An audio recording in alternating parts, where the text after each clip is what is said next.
Who knew that three things that seem to have absolutely nothing to do with each other could all end up on a Parkinson's episode? One has been hiding in plain sight for years, looking completely innocent. And one can make a person appear incredibly busy while quietly stealing hours from the day. And the last one involves researchers seeing something very real happen after giving people something that should have done absolutely nothing. And I'm not telling you what any of them are yet. But I will tell you this. One will make you rethink an ordinary choice. One may finally explain a behavior that families have argued about for years. And the final one, well, that one made me read the research twice because it sounded impossible. And a special treat, Carmen is here to do Carmen's Care Partner Corner, and she has her own Who Knew from a Care Partner's perspective. So stay with us and keep your guesses coming. And let's see which reveal makes you say the loudest, Who Knew? Welcome to Living with Parkinson's. The good, the bad, and the reality. Real talk, real life, real community with Bryce Perry. Let's begin. Hey everyone, welcome back to the broadcast. I'm Bryce, and I was diagnosed with Parkinson's at the age of 40, and I've been living with it now for almost 16 years. And because it's the third week of the month, it's officially Who Knew Week. This is where we take strange research, hidden symptoms, and unbelievable Parkinson's connections and explain them in normal human language. No miracle cures, no panic, just real research, real context, and a few moments that made us all stop and say, how did nobody tell us this? And keep track of which reveal surprises you the most, because I want to hear your vote at the end. And if you're ready, here we go. Here is number one. For years, many of us were encouraged to make one particular choice because it was supposed to be the healthier one. For years, the message was simple. Choose the lighter version. Cut the fat. Reach past the rich option and pick the carton that looks like it's been approved by somebody wearing a white coat and sensible shoes. People poured over cereal, added it to coffee, served it with supper, gave it to their children. Now, why would anyone think twice? It looks healthy. It was sold as healthy. And it practically stood in the refrigerator whispering, look at you making the responsible adult decisions. But when researchers followed a large groups of people over many years, one ordinary food category kept creating a strange signal. And the version that raised the biggest eyebrow was not the decadent version. It was the version that has spent years polishing its halo. Now, before I reveal it, here's the important part. The research found an association. It did not prove that this causes Parkinson's. Most people who consume it will never develop Parkinson's, and plenty of people with Parkinson's, they barely touched it. So this is not where anybody storms the kitchen, throws the breakfast into the yard, and blames a carton for everything that's happened since 1987. But if you're ready, here we go. The reveal is a low-fat dairy, especially skim and low-fat milk. What? Who knew? Milk? Now, not the milkshake with the whipped cream, chocolate syrup, and enough calories to require its own postal code. The supposedly responsible milk, the good milk. In a large study, people consuming higher amounts of low-fat dairy had a higher risk of developing Parkinson's compared to people consuming very little. Wow, who knew? When researchers looked more closely at skim and low-fat milk, the association appeared stronger among people drinking it regularly. Again, that doesn't prove a cause and effect. It means the pattern appeared often enough that researchers are going to now keep asking questions. Why would low-fat version of milk show the strongest signal? Well, scientists have considered several possibilities. They've looked at contaminants. They have studied uric acid. They've wondered whether people in the earliest, still undiagnosed stage of Parkinson's gradually change what they eat or drink. And there may also be lifestyle differences hiding inside the numbers. Science can spot a pattern long before it can be explained. And that is what makes this a true who knew. Something ordinary, something we're encouraged to choose, something sitting beside the orange juice and acting completely innocent. And the frustrating part is that many of us made those choices because we were trying to do the right thing. Nobody stood in the grocery aisle saying, before you buy the skim milk, how attached to are you to your dopamine? We use the information available at the time. So there's no guilt here. If dairy ever turns out to be part of the story for some people, the blame does not belong to the person who poured it over cereal for 30 years. And if dairy matters for your nutrition, calories, calcium, protein, or bone health, don't suddenly change your diet because Bryce said, who knew on YouTube. That is a conversation for you and your doctor and your dietitian. But still, who knew? The carton that spent years pretending to be the responsible one would be the carton researchers kept inviting back for questioning. All right, let me know in the comments. Or were you a skim milk person? 2% whole milk. Which one do you drink or pour in your cereal? Or was milk only allowed in the house when somebody made mashed potatoes? Put milk in the comments. Now, anyway, who knew? That's crazy. All right, number two. Number two is not something that you drink. It is something a person may do.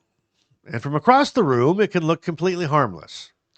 It may even look productive until the clock says 4 hours have disappeared.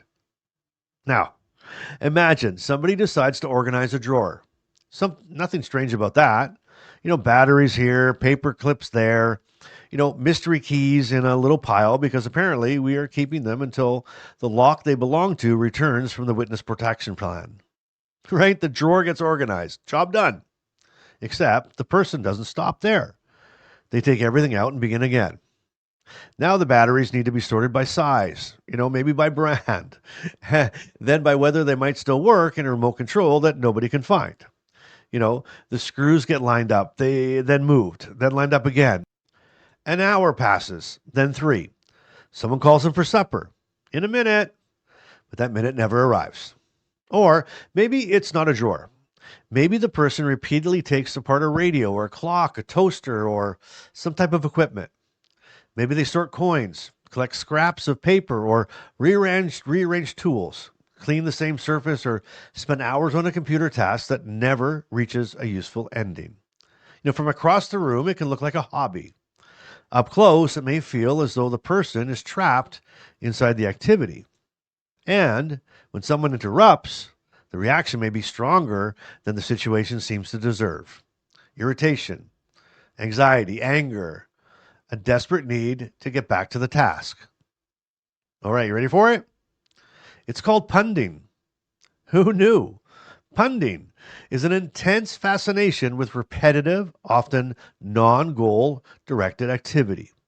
And it's been documented in some people with Parkinson's, particularly in connection with dopamine replacement treatment. The activity often reflects the person's background or interests. Someone who worked with tools may repeatedly dismantle objects. Someone who handled paperwork may sort documents for hours. A collector may begin collecting far beyond anything useful. The person can look extremely busy while getting absolutely nowhere. And that's the difference. A hobby normally has a purpose, a pleasure, or a finish line. Punding can become repetitive for the sake of repeating. The person may feel driven to continue even when the activity is no longer useful, enjoyable, or even safe. And families can miss it because it doesn't look dramatic. Nobody phones the neurologist and says, we have a washer sorting emergency. At first, you may be even relieved the person's occupied. And then you realize it's happening late into the night. Maybe meals are being missed or medication timing is drifting. The person's exhausted. The house is full of tiny piles. And the screws, now have a more organized social structure than the whole family does. Now, why can this happen? Because dopamine is not only about movement. We know that. It also helps shape motivation, reward, attention, and the internal signal that tells the brain to keep going because this matters. Now, for some people, dopamine treatment may push that signal too far and too hard. The brain locks onto one activity and refuses to release it. You're no longer sorting the screws because the screws need sorting. You're sorting them because stopping feels wrong. And that's a very different thing. And this can be hard on relationships. The care partner may feel ignored or The person with Parkinson's may feel criticized or controlled. One person sees hours disappearing, and the other sees an important job that must be completed, even though completion never comes. Now, if this sounds familiar, do not suddenly stop or reduce your medication on your own. Bring the behavior to your neurologist or your movement disorder team and be specific. What is the person doing? What are you doing? How long does it last? And what happens when somebody interrupts? Are meals, sleep, medication, relationships, or safety being affected? A doctor can't do much with something seems weird, but he can do a lot with, he spent from midnight until 5 a.m. sorting the same box of electrical parts and became furious when I tried to stop him. That gives the care team something real and something to work with. Sometimes naming the behavior changes the entire argument. Instead of, why are we doing this to us? The question becomes, could this be a medication related behavior that needs attention? Now, that does not remove the impact, but it removes some of the blame. Who knew that Parkinson's treatment could help somebody get moving, but then it could make that it almost impossible for the brain to move on?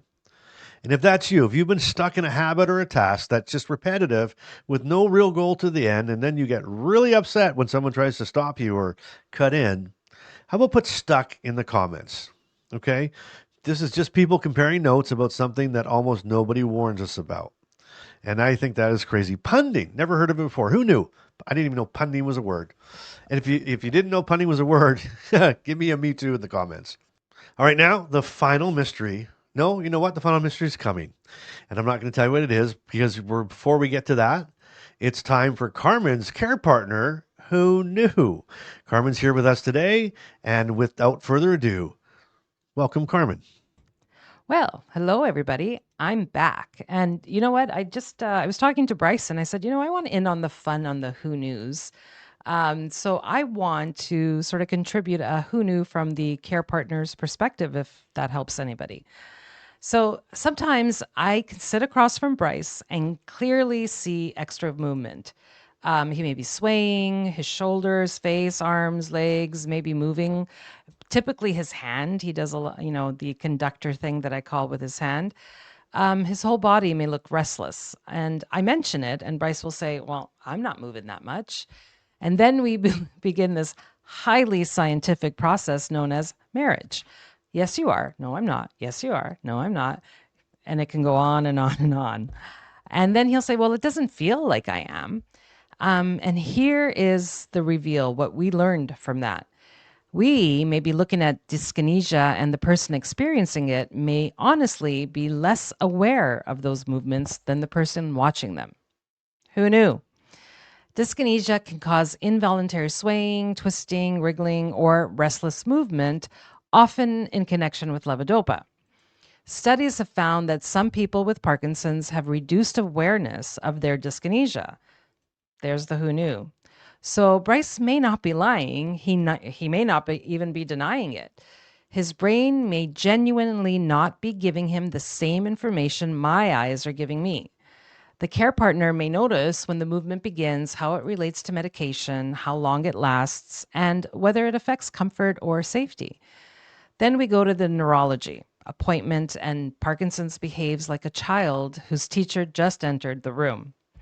Suddenly, Bryce sits beautifully, speaks clearly, and looks completely innocent.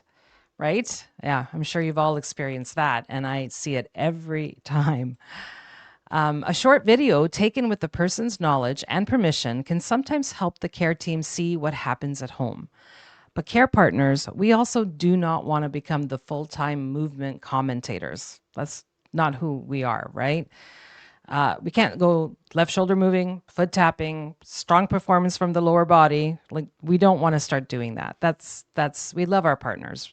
Nobody wants to live like that. So instead of saying you're doing it again, try, I'm noticing more movement. Are you comfortable? Should we note the timing? The goal is not to embarrass the person. The goal is to collect useful information and help them feel better. Who knew the care partner might occasionally be the most accurate movement sensor in the house? And just as a note, here's my Carmenism. Sometimes love means noticing what Parkinson's forgot to mention. Well, there's that for you. Love you all. Miss you. See you soon. Bye bye. Well, thank you, Carmen. And yes, I noticed the entire segment somehow ended with Carmen being right. And I'm sure that was purely scientific. Well, if Carmen's segment sounded familiar, give this episode a like. There is another family having that exact argument, and one click may help them find this explanation. Okay, now it's time for the final mystery. Imagine you're taking part in a Parkinson's research study, and you're told you may receive an active treatment. There's a chance that it could help. You're hopeful. You are watching your body. You're waiting to feel something. The treatment is given, except there is no active Parkinson's medication in it whatsoever. Nothing that places dopamine. Nothing that should work like levodopa. Nothing that should create a chemical response that you're expecting. It is completely inactive. It's a salt pill, water pill. So logically, nothing meaningful should happen inside the Parkinson's dopamine system, right? Well, researchers used PET brain imaging and found that something did happen. Here you go. You ready for this? Who knew? The reveal is the placebo effect. But not just somebody saying, I think I feel better. Researchers measured the release of the person's own dopamine after an inactive treatment they believed might be real. Who knew? The treatment was fake. The dopamine response wasn't. Let that sentence sit there for 1 second. Because Parkinson's involves the loss of dopamine producing cells. We spend our lives timing medication around dopamine. We discuss dopamine so much that it should be contributing to the hydro bill. And yet, expectation itself can trigger measurable dopamine release in the damaged Parkinson's system. One study changed the probability participants were told that they had of receiving the active medication. The strongest measurable dopamine response appeared when people believed there was a strong chance that they were getting real treatment. Not guaranteed, but likely. Apparently, the brain likes hope, but it also enjoys suspense. Now, let me make something extremely clear. This does not mean that Parkinson's can be cured by positive thinking. It doesn't mean medication is unnecessary. It doesn't mean someone whose symptoms do not improve is failing to believe hard enough. And it does not give anybody permission to tell a person with Parkinson's, have you tried to be more positive? Do that, and Carmen will arrive with charts. The placebo effect is not imaginary. It is a biological response involving expectation, learning, reward, and changes in brain activity. But it is variable. It may be temporary. It does not replace lost neurons or stop progression.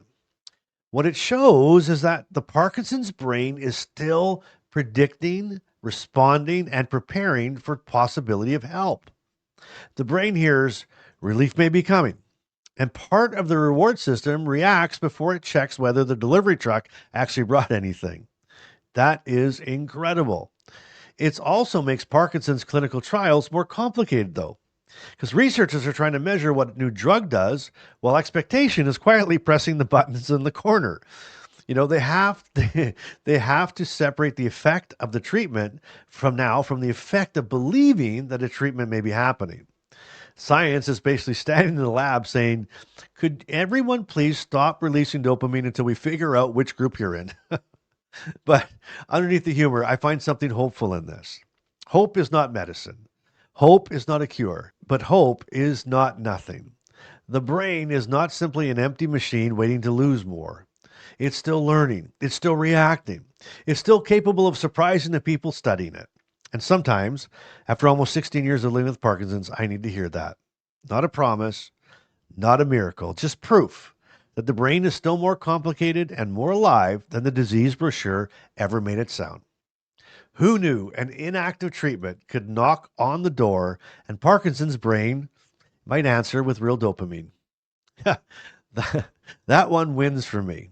Now, I want your vote. Which one made you say who knew the loudest? The low-fat milk, Punding, Carmen's dyskinesia reveal, or the placebo response? If the final one got you, just write "no way" in the comments. All right, you made it this far. I have a Brycism for you today, and it's short, it's fast, but it's impactful. So buckle up, get ready, and listen closely. Parkinson's is the only place where even nothing can cause something. There you go.